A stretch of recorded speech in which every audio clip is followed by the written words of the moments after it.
चलिए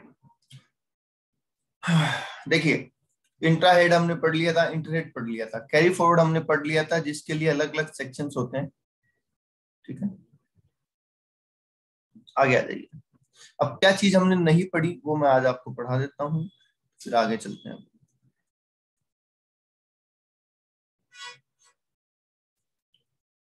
ये देखिए, ये पूरी टेबल बना के दे रखी है आपको, कौन सा लॉस कहाँ तक कैरी फॉरवर्ड होता है वगैरह। ओके,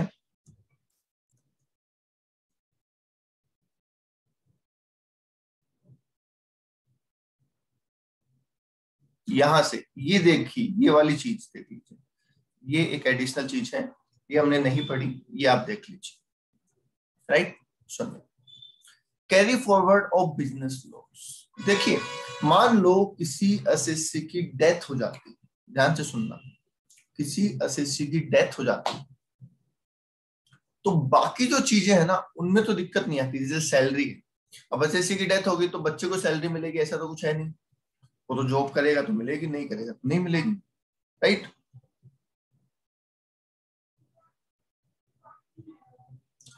ठीक है। एचपी है तो घर, सारी संपत्ति बच्चे के नाम हो ही जाती है, सारी संपत्ति तो बच्चे के नाम हो ही जाती है, तो घर भी बच्चे के नाम हो जाएगा। ठीक है, तो इस तरीके से अब ना कैपिटल गेन में जो बेचेगा उसको गेन होगा, चाहे पिता ने बेचा हो चाहे बेटे ने बेचा हो। बिजनेस में क्या होता है, इनहेरिटेशन हो जाता है कि वो बिजनेस कौन चलाने लग जाता है, बच्चा चलाने लग जाता है। ठीक है, या बिजनेस में अमलगमेशन भी होते हैं, बिजनेस में डीमर्जर भी होते हैं, बिजनेस में कई सारे अलग अलग एक्टिविटीज होती हैं। तो उन केसेस में लॉस का क्या ट्रीटमेंट होगा वो हम पढ़ रहे हैं। ओके, तो देखिए क्या कह रहा है। हमें ऐसा पता है कि भाई सेम हेड से हो सकता है, यस ये तो कॉमन बात है। कौन कैरी फॉरवर्ड कर सकता है, जिसने लॉस इनकर किया हो वही कर सकता है। ठीक है, अब यहां समझिए आप, ये जो बोला ना एक्सेप्ट इनहेरिटेंस में, इनहेरिटेंस का मतलब एसएससी की डेथ हो गई और उसका जो बिजनेस है वो उसके बेटे को या उसके जो भी नॉमिनी है उसको मिल गया। राइट, अब जिसने लॉस इंकर किया था वो तो चला गया, तो सवाल ये आता है कि क्या उसका बच्चा, क्या उसका नॉमिनी उस लॉस को कैरी फॉरवर्ड कर सकता है, बताइए। क्या उसका बच्चा उसके लॉस को कैरी फॉरवर्ड कर सकता है?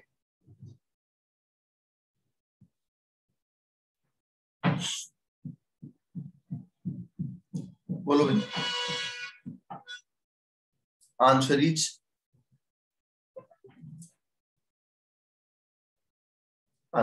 Yes, he can do so. Answer is yes. अरे बिजनेस बेचा थोड़ी है। एक बात बताओ, जब पिताजी की संपत्ति बेटे को मिलती है तो सिर्फ संपत्ति मिलती है या लाइबिलिटी भी मिलती है? अगर पिता को किसी को पैसे देने थे क्या वो भी बच्चे को देने पड़ेंगे? यस, वो भी देने पड़ेंगे, डेफिनेटली देने पड़ेंगे। तो जो असेट भी मिलती है तो लाइबिलिटी भी मिलती है। अब बिजनेस एसएससी की डेथ की वजह से बच्चे के हाथ में आ गया, तो इसमें प्रॉब्लम क्या है?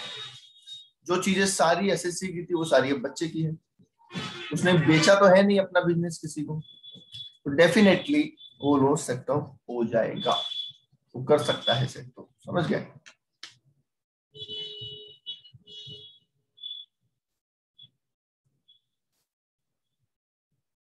बोलो जी, समझ गए?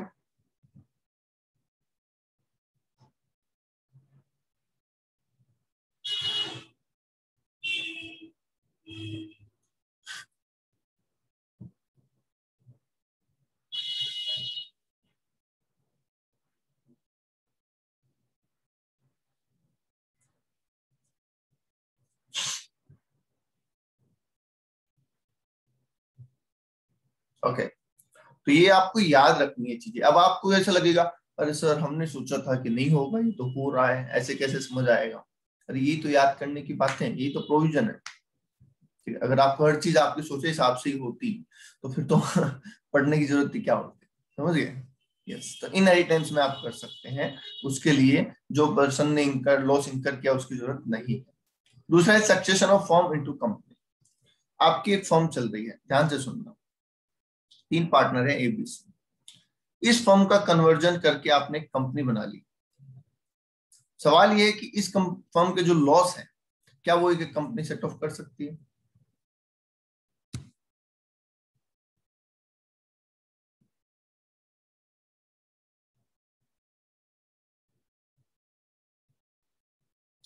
बोलिए भाई।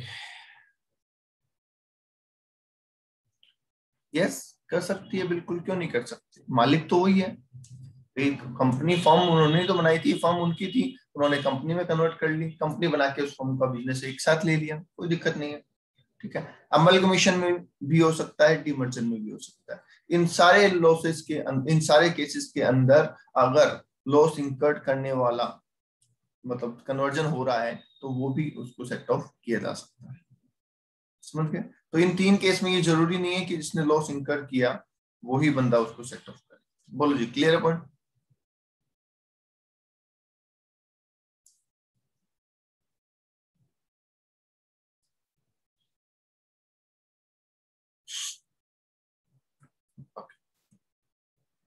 आ गया देखिए, ये हमने बात कर ली थी क्या ना, दो डेप्रिशिएशन। हाँ 4 साल, टोटल 8 साल, बिल्कुल टोटल 8 साल।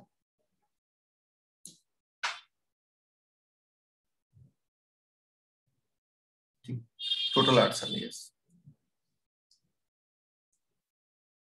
ओके, तो ये हमने पढ़ लिया था। अनअब्जॉर्ब्ड डेप्रिसिएशन को इनफाइनाइट पीरियड तक कैरी फॉरवर्ड कर सकते हैं। उसी तरीके से unabsorbed capital expenses on scientific research और फैमिली प्रमोशन, ये तीनों एक्सपेंसेस अन इंफिनिटी पीरियड तक कैरी फॉरवर्ड हो सकते हैं। बोलो जी। नेक्स्ट वन, ये मोस्ट इंपोर्टेंट लगा लीजिए, ये मोस्ट इंपोर्टेंट समझ लीजिए। Most important in the sense, ऐसा नहीं है कि एग्जाम में आएगा ही आएगा। Most important in the sense कि ये यूनिक है, ये नॉर्मल प्रोविजन से हटके हैं, इसलिए आपको ये अलग से ध्यान रखना है।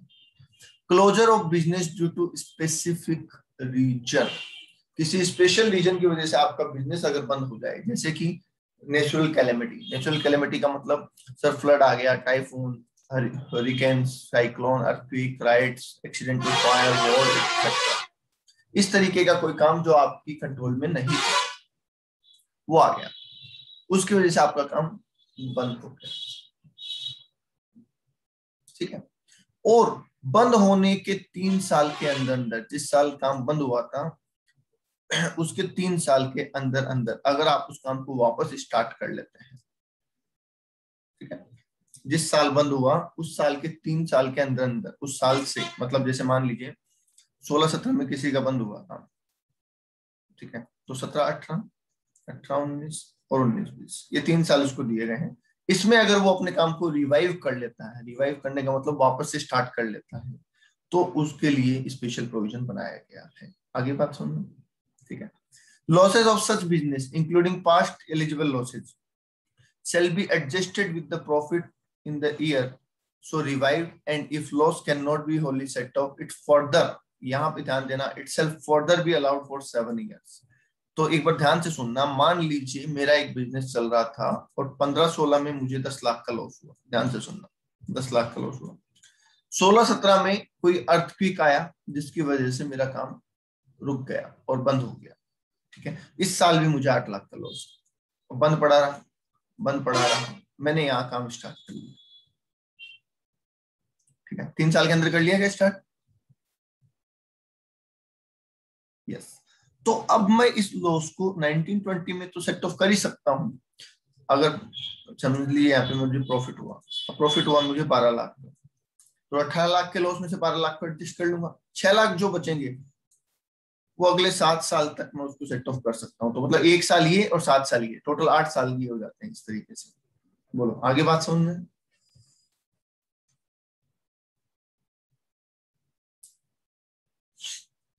तो अगर स्पेसिफाइड रीजन की वजह से आपका काम बंद होता है, दोबारा सुन लीजिए, स्पेसिफाइड रीजन की वजह से अगर आपका काम बंद होता है तो क्या होगा?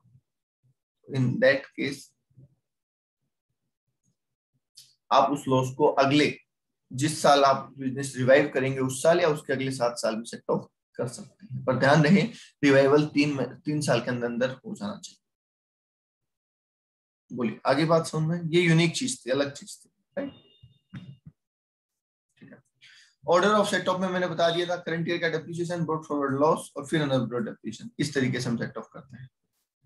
ठीक है, सेट ऑफ करने के लिए बिजनेस का कंटिन्यू होना जरूरी है क्या, बताइए।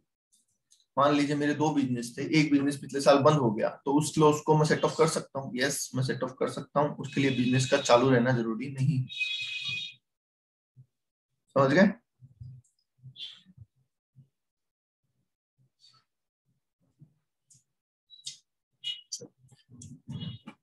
बोल दो भैया, यहां तक क्लियर है क्या?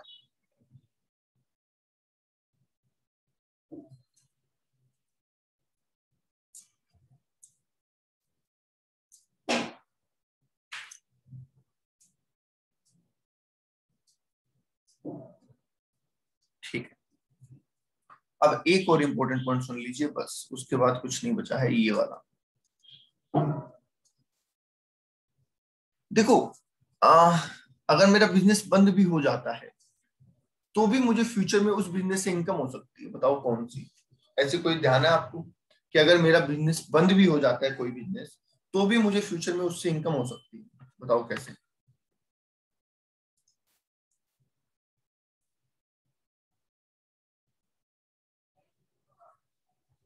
तो बता सकते हैं, अगर मेरा एक बिजनेस बंद हो गया तो भी मुझे उस बिजनेस से फ्यूचर में इनकम हो सकती है क्या?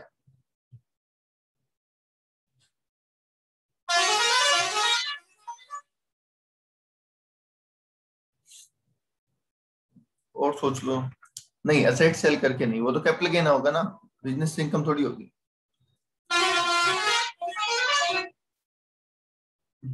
ये हो सकता है, रिया जो कह रहे हैं हो सकता है, और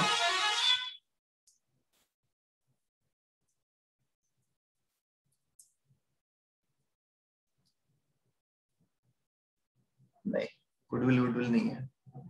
अरे सोचो, गुडविल से इनकम कैसे होगी बिजनेस को?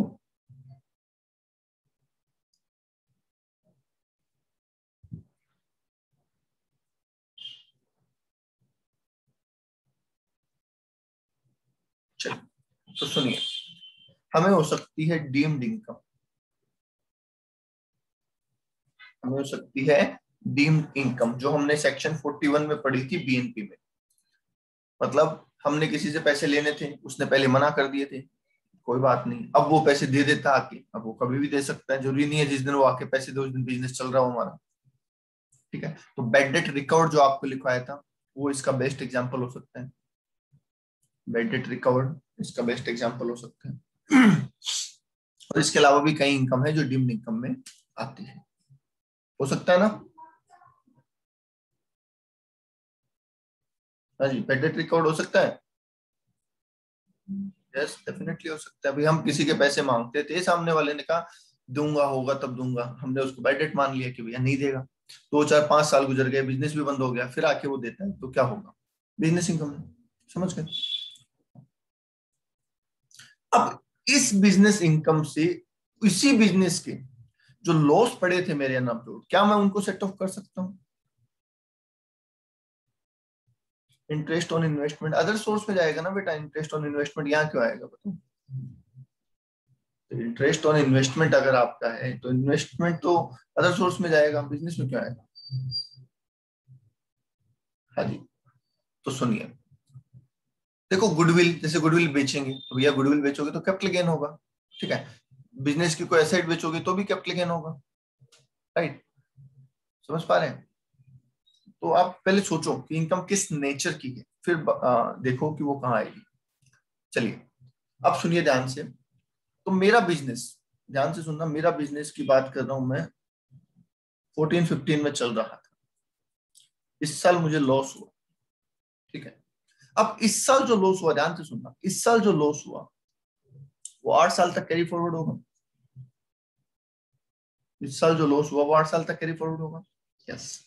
और 8 साल तक की किसी भी बिजनेस इनकम से, चाहे वो अदर बिजनेस हो, अदर बिजनेस से भी सेट हो सकता है, चाहे वो सेम बिजनेस हो, और चाहे वो डीम्ड इनकम हो, क्या ये सबसे सेटअप हो सकता है 8 साल तक, कोई दिक्कत नहीं है?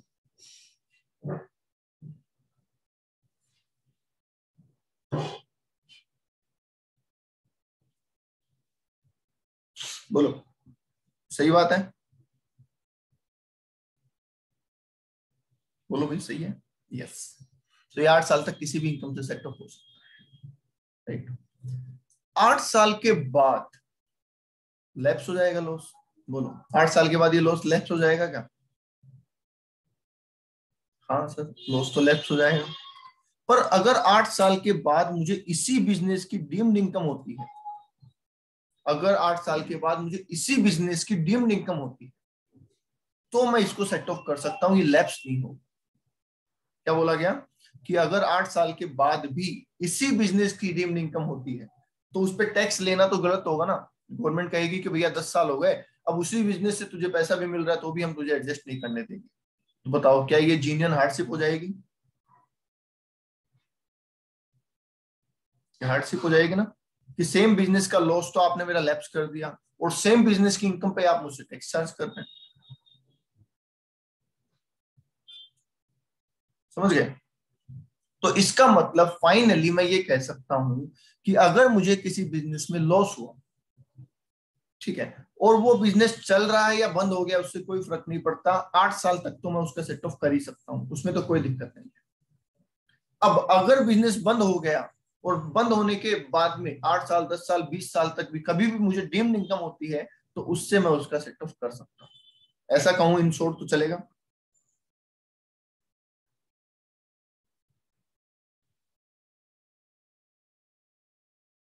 बोलो जी, फाइनली फाइनल कमेंट करो इस बात पे, फाइनल कमेंट करो इस बात पे।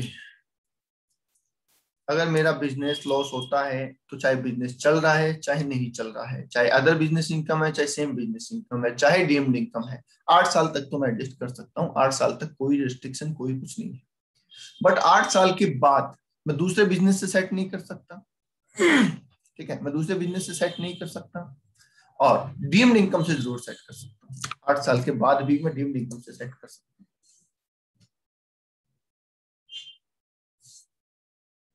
क्लियर है पॉइंट? अब यहाँ पे एक बात और बताओ मुझे, कि जिस साल मुझे लॉस हुआ उस साल बिजनेस बंद हो गया, तब तो ये बात समझ में आ जाती है कि मौका ही नहीं मिला कुछ करने का। फिर जिस साल लॉस हुआ उसी साल बिजनेस बंद हो गया, तब तो बात समझ में आ जाती है। पर बिजनेस में जिस साल लॉस हुआ उसके 4 साल बाद मेरा बिजनेस बंद हुआ, तब मुझे ये मौका दिया जाएगा क्या? नहीं, तब मुझे ये मौका नहीं दिया जाएगा। क्यों? कि भैया तुम्हारे पास मौका था 4 साल का, 4 साल में एडजस्ट कर लेते, या वसूली कर लेते पैसे की, पैसे की वसूली कर सकते थे तुम। तो इसलिए ध्यान रहे, ये जो इन्फिनिटी वाला प्रोविजन है ना, इन्फिनिटी वाला, ये तभी लगेगा जब सेम ईयर में बिजनेस आपका बंद हो गया। जिस साल लॉस हुआ उसी साल अगर बिजनेस बंद हो गया, तो ये प्रोविजन लग जाएगा। बोलो, बात समझ में आ गई?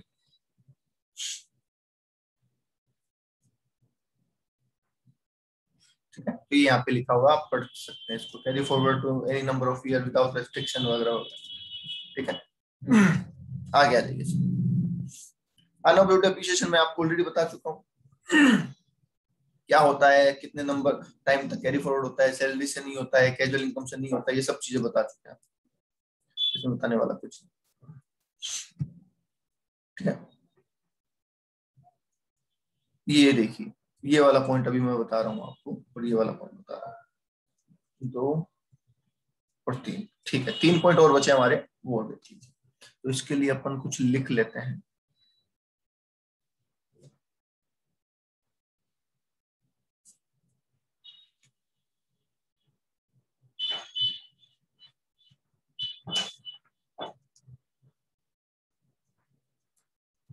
चलो, तो 3 पॉइंट हमारे और बचे हैं, उनको समझने के लिए मैं आपको लिख के बता रहा हूँ यहाँ पे, देखिए। पहला पॉइंट कह रहा है, सॉरी,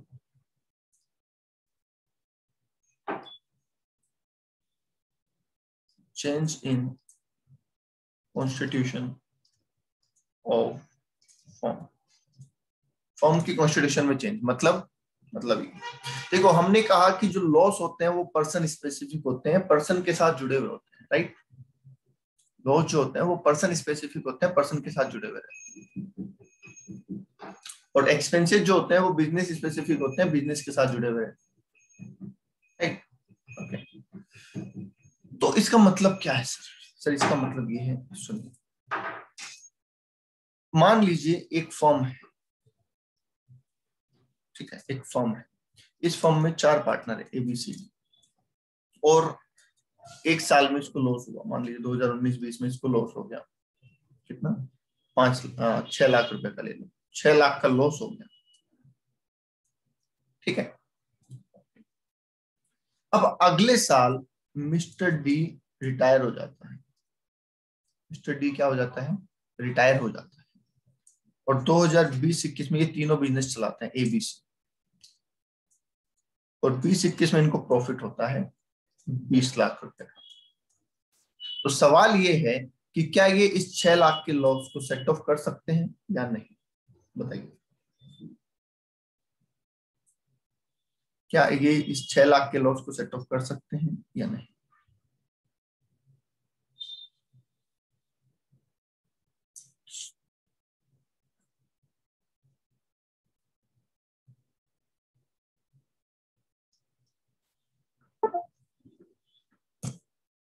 बोलो भाई, बोलो, जल्दी बोलो।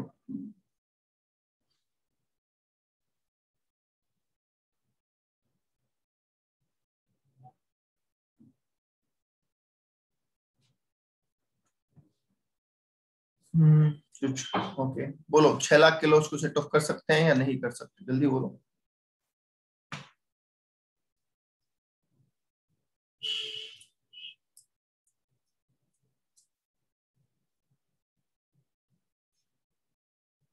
अर्पिता, अर्पिता, आप जवाब नहीं दे रहे हो, एक सिंगल, पूरी क्लास में एक सिंगल जवाब नहीं दिया आपने। मुरली, दिव्य,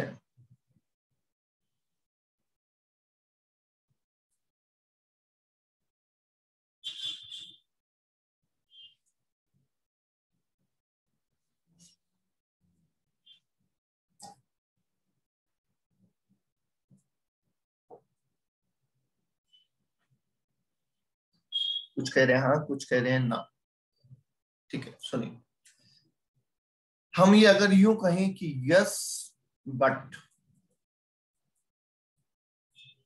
मिस्टर डी तो चला गया ना, अब मिस्टर डी चला गया तो उसका हिस्सा भी चला जाएगा, तो 3 हिस्से की ही सेट ऑफ हो सकता है यहाँ पे। ABC का हिस्सा सेट ऑफ हो सकता है, डी का हिस्सा जो था लॉस में वो सेट ऑफ नहीं हो सकता। तो अगर हम माने इक्वल पार्टनर है तो 4.5 लाख रुपए तो एडजस्ट हो सकते हैं इन तीनों के हिस्से के, 1.5 लाख रुपए एडजस्ट नहीं हो सकते मिस्टर डी के हिस्से के, ठीक है, क्योंकि लॉस पर्सन के हिसाब से होता है, लॉस हमेशा किसके हिसाब से होता है, पर्सन से जुड़ा हुआ रहता है, ना कि बिजनेस से। आई बात समझ में? मैं फिर कह दूं, ये जो अब पॉइंट्स चल रहे हैं, ये जो टॉपिक्स चल रहे हैं, ये अगर आप समझने की कोशिश करेंगे ना, समझने की, तो ही आप ये याद कर पाएंगे, आप समझ पाएंगे। अगर आप रट्टा मारने की कोशिश कर रहे हैं, 1% भी आप नहीं कर पाएंगे, 1% भी, ठीक है, क्योंकि इन सब का जो फंडामेंटल बेसिस है, जिसके बेस पे ये रूल बनाए गए हैं, वो सेम है, फंडामेंटल बेसिस सेम है, और उसके लिए आपको वो फंडामेंटल बेसिस आना भी तो चाहिए। फिर प्रोपर्टी, अब मैं चलो आपसे एक सवाल पूछता हूँ, प्रोप्राइटरशिप में मालिक कौन होता है? प्रोप्राइटरशिप बिजनेस होता है तो मालिक कौन होता है?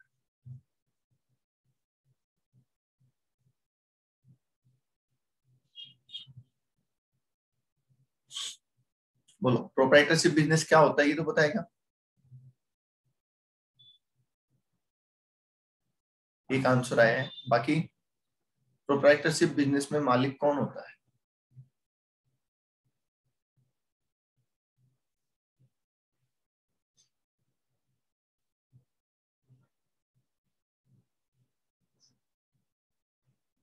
बोलो भाई।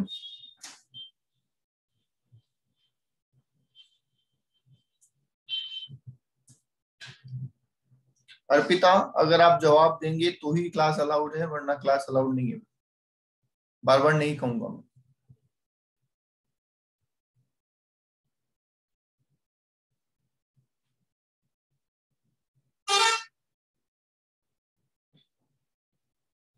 प्रोप्राइटरशिप बिजनेस में मालिक कौन होता है भैया, ये भी इसके लिए भी पूछना पड़ेगा क्या? 10 बार जवाब नहीं दे सकते?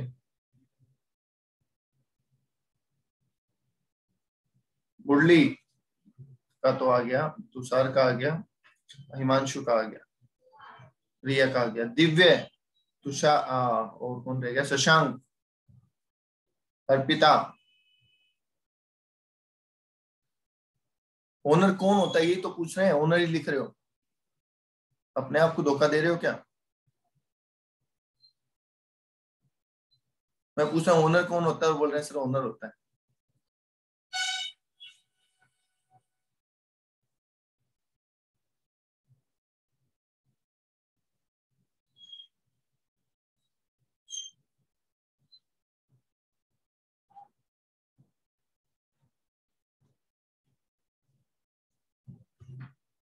देखो ये प्रॉब्लम है, आप समझो बात को। मुझे कोई दिक्कत नहीं है, मुझे किसी को डांटने में कोई मजा नहीं आता, मुझे कोई फर्क नहीं पड़ता आप जवाब नहीं भी दोगे।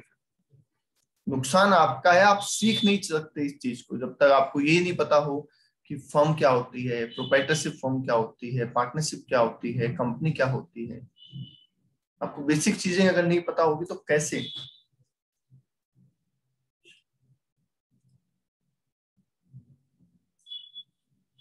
बताओ कैसे करोगे अगर आपको पता ही नहीं है तो?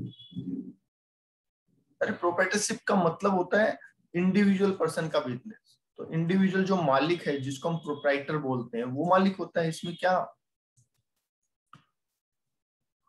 इसीलिए मैं कह रहा हूँ कि अगर वो चीजें आपको नहीं पता है तो आप इसको रट भले ही लो, समझ नहीं पाओगे कभी, और आप समझना चाह भी नहीं रहे हो। समझ रहे हैं?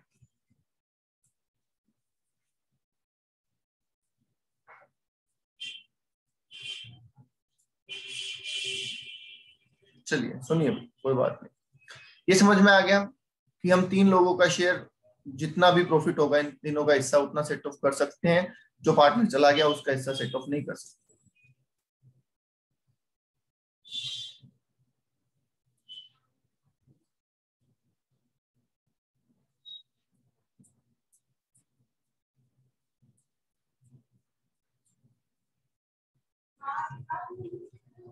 ठीक है, आगे देखिए।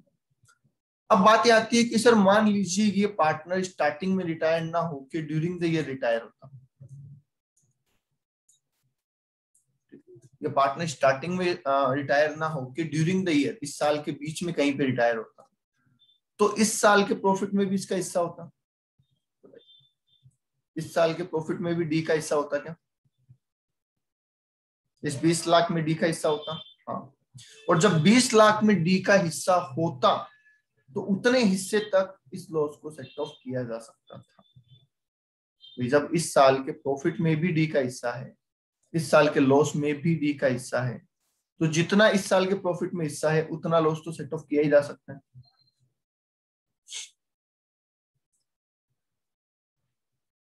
Okay, yes, proportion basis.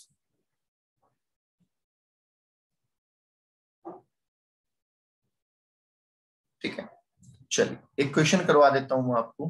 तो अच्छा एक बात हो, मान लीजिए अनअब्जॉर्ब डेप्रिसिएशन होता, इस फर्म के पास अनअब्जॉर्ब डेप्रिसिएशन भी होता है, तो क्या होता? अनअब्जॉर्ब डेप्रिसिएशन किसी पार्टनर के हिसाब से होता है क्या? नहीं, अनअब्जॉर्ब डेप्रिसिएशन एक तरीके का एक्सपेंसेस है, तो ये बिजनेस का है, इसको पार्टनर से कोई मतलब नहीं है। ये एक्सपेंसेस किसका है? बिजनेस का है, इसको पार्टनर से कोई मतलब नहीं। तो दैट्स वाई क्या होता, ये पूरा एडजस्टेबल है, चाहे पार्टनर रहे ना रहे, ये पूरा एडजस्टेबल है। ओके, कंसेप्ट में कोई डाउट है तो बोल दो।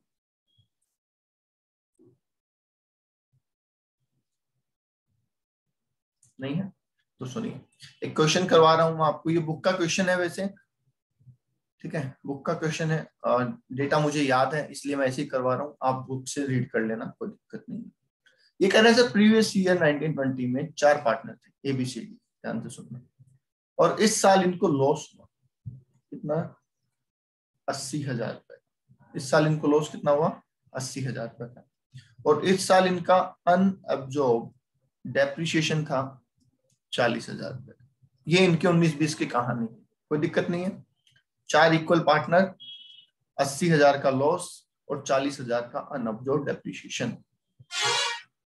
ठीक है, अब आ जाते हैं प्रीवियस ईयर 20-21 की बात कर लेते हैं।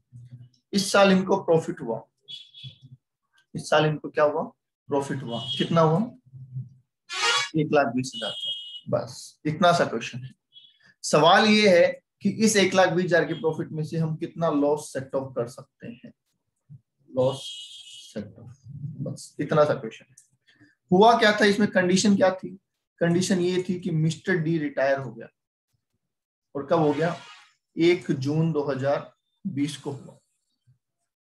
मिस्टर डी कब रिटायर हुआ, 1 जून 2020 को रिटायर हुआ, साल के स्टार्ट होने के बाद। बस इतना सा क्वेश्चन है। क्वेश्चन समझने में कोई दिक्कत है तो बता दो पहले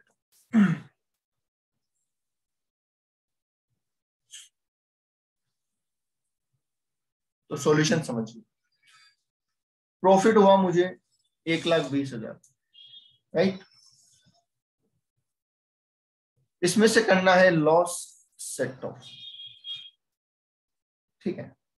अब लॉस सेट ऑफ करना है तो ये जो 3 बंदे हैं ए बी सी, क्या इनका लॉस सेट ऑफ करने में कोई दिक्कत आएगी, नहीं। तो ए बी सी का शेयर तो कर सकता हूं ना मैं सीधा, ए बी सी शेयर। 80,000 में तीनों का कितना हिस्सा है, 60,000। 80,000 डिवाइड बाय 6/8 बराबर पार्टनर है। तो 60,000 रुपए एडजस्ट करने में तो कोई दिक्कत नहीं होनी चाहिए आपको, बोलो हाँ या ना।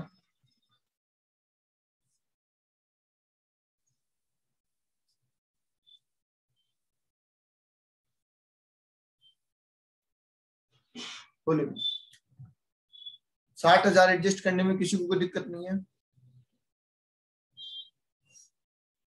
ठीक है। अब आते हैं डी की बारी। क्या डी का लॉस शेयर ले सकते हैं हम, तो आंसर इज नो। वैसे तो नहीं, पर कुछ हद तक ले सकते हैं, जितना उसका इस साल के प्रॉफिट में हिस्सा है। क्या आप बता सकते हैं उसका इस साल के प्रॉफिट में कितना हिस्सा है, इस साल के प्रॉफिट में डी का कितना हिस्सा है, ये बता सकते हैं।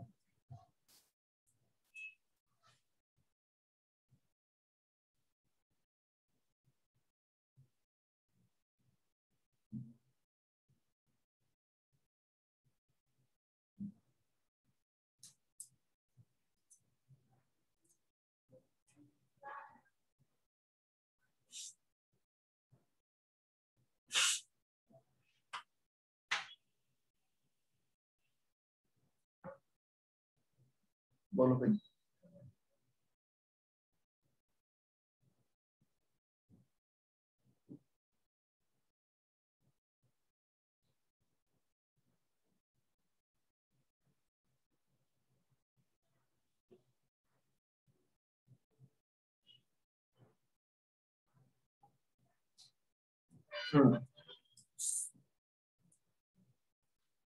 चलिए देखिए, इस साल का प्रॉफिट है 1,20,000, इस साल का प्रॉफिट है 1,20,000, पर ये प्रॉफिट तो पूरे साल का है। हमें चाहिए उतने टाइम का प्रॉफिट जितने टाइम मिस्टर डी था। तो मिस्टर डी 2 महीने था, 1 जून को तो रिटायर ही हो गया, तो 2 महीने था मिस्टर डी। तो 2/12 कर दें, 2 महीने का प्रॉफिट आ जाएगा। उस 2 महीने के प्रॉफिट में 4 पार्टनर थे, तो इसका मतलब 2/8 उसका हिस्सा था, या 1/4 बोल दो।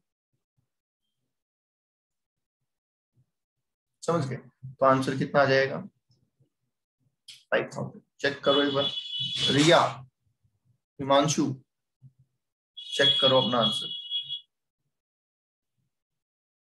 सर शीट में इस क्वेश्चन में पार्टनर 1:1:2 के मतलब ऐसे तो हैं। सीट से क्यों कर रहे हो, मैंने एग्जाम्पल के तौर पे नया बना दिया ना, तब मैं कह रहा हूँ इक्वल पार्टनर है, तो फिर आप, मैंने क्वेश्चन चेंज कर दिया ना, आप आंसर उसका क्यों कर रहे हो।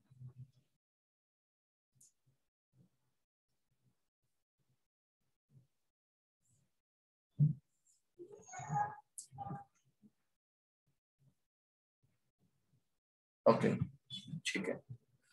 अब सवाल है कि इनके हिस्से का प्रॉफिट तो है 5,000 और इनके हिस्से का लॉस था 20,000। तो ठीक है 5,000 एडजस्ट कर सकते हैं हम, कोई दिक्कत नहीं है। ठीक। ये तो लॉस की कहानी हो गई, 15,000 का लॉस खत्म हो जाएगा, उससे कोई मतलब नहीं रहेगा। अब आता है अनअब्जॉर्ब्ड डेप्रिसिएशन, क्या इसको एडजस्ट कर सकते हैं हम?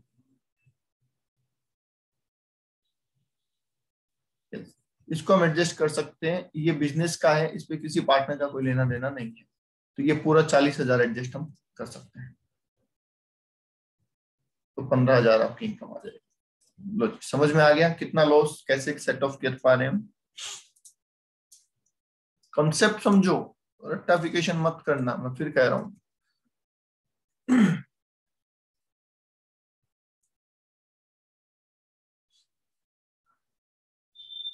ठीक है, तो क्वेश्चन नंबर 6 या 7 है बुक में, वो आप कर लेना इसका। 6 या 7 है, कौन सा है या लास्ट होगा? 11 भी हो सकता है, देख लेना। 11 है क्या? हाँ 11 नंबर क्वेश्चन है सीट में, वो कर लीजिएगा। सेम टू सेम इसी का क्वेश्चन है। कोई डाउट है किसी को इसमें तो बोल दो।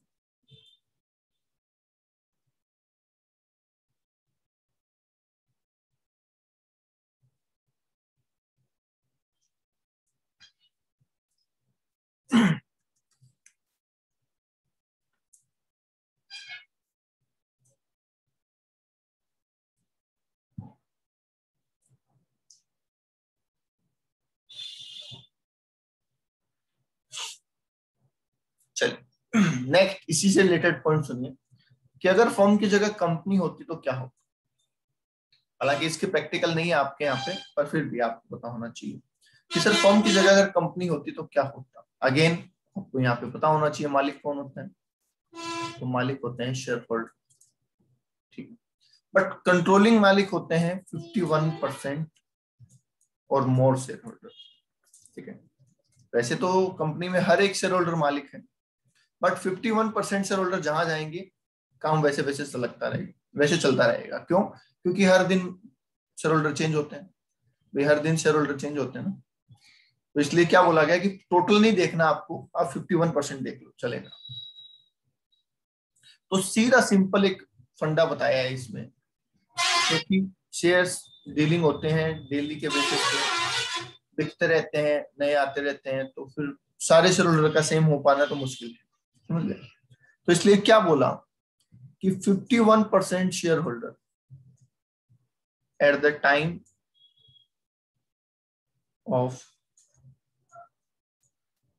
इंकरिंग लॉस, जिस साल लॉस हो रहा है उस साल के 51% होल्डर और 51% शेयर होल्डर ऑफ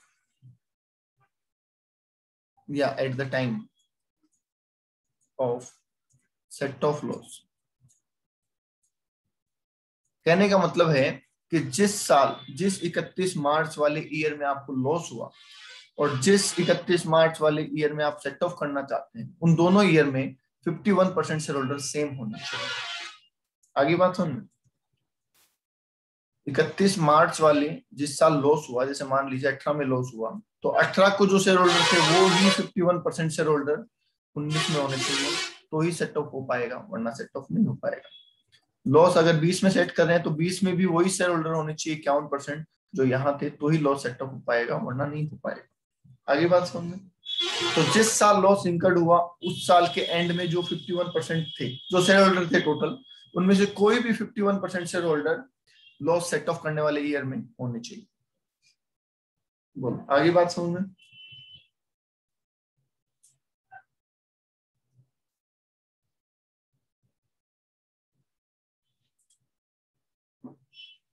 मान लीजिए ए बी सी डी, अब यहाँ पे पार्टनर नहीं है, यहाँ पे शेयर होल्डर है, 20% का, 30% का, 20% का, 30% का, ऐसे 100% के 4 शेयर होल्डर मान लीजिए प्राइवेट कंपनी में। अब जिस साल लॉस हुआ उस दिन तो ये थे, जिस साल प्रॉफिट हुआ और सेट ऑफ करने वाले थे उस दिन हो गया ए बी ई एफ। ठीक है, इसके पास 20% है, इसके पास 30% है, 20 और 30, क्या ये सेट ऑफ कर सकते हैं? क्या ये सेट ऑफ कर सकते हैं?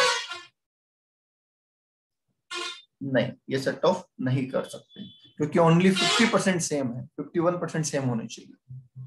समझ गए? बोलो जी, बात समझ में आ गई?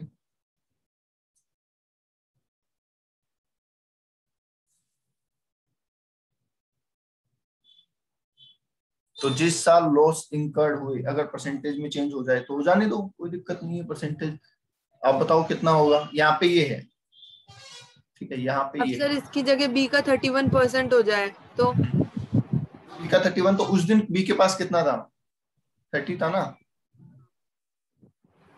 उस दिन के शेयर होल्डर सेम होने चाहिए, पर्सन नहीं, जिसके पास जितने थे वो।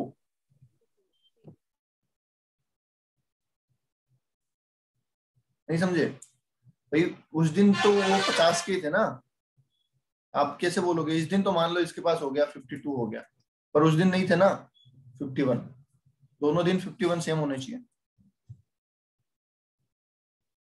ओके, एक पॉइंट इसमें जरूर है, इसके कुछ एक्सेप्शन है, जैसे अभी पढ़े थे ना वैसे। मान लो मिस्टर सी ने अपने शेयर बेचे नहीं, गिफ्ट कर दिए अपने रिश्तेदार को।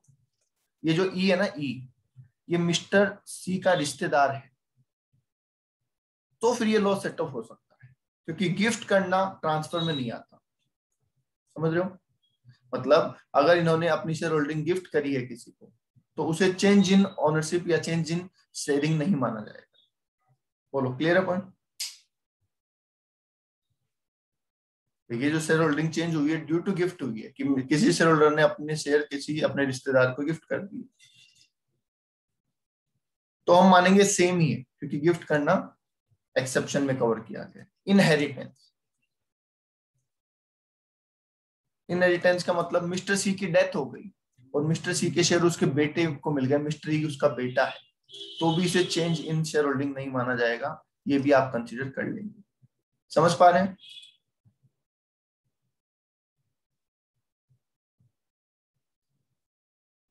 सीधी सी बात है ना, ये तो ऐसी बातें हैं जिनमें आपने कुछ नहीं किया, वो हो गया है, ठीक है। कुछ 3 कंडीशन और होती है, वो लो के लिए होती है, जैसे आईबीसी। अब आप नहीं जानते होंगे आईबीसी क्या होता है, इंडियन बैंक्रप्सी कोड सुना है, insolvency bankruptcy code, sorry, insolvency bankruptcy code होता है, राइट। उसकी वजह से अगर शेयर होल्डिंग चेंज हुई है तो भी उसे चेंज नहीं मानेंगे,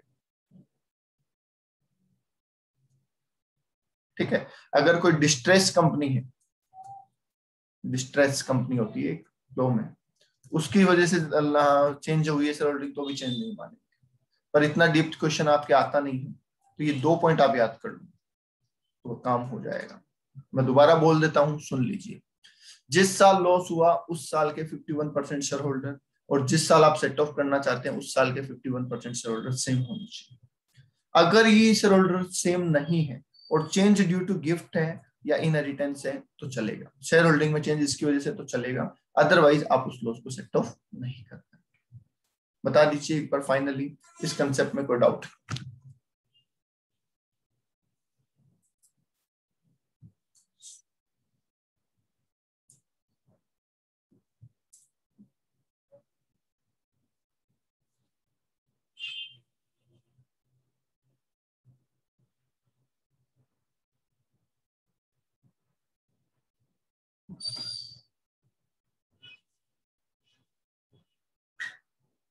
कोई डाउट नहीं है? चलिए फिर आज के लिए इतना ही, बाकी करेंगे कल। इसमें एक छोटा सा कंसेप्ट है और एक क्वेश्चन जो है क्वेश्चन नंबर 7, एक क्वेश्चन तो मैंने आपको करवाई दिए, ये जो फ्रॉम वाला है, एक क्वेश्चन नंबर 7 और बचा है, तो वो और वो मंडे को कर देंगे, और मंडे को नया चैप्टर भी स्टार्ट कर देंगे। ओके,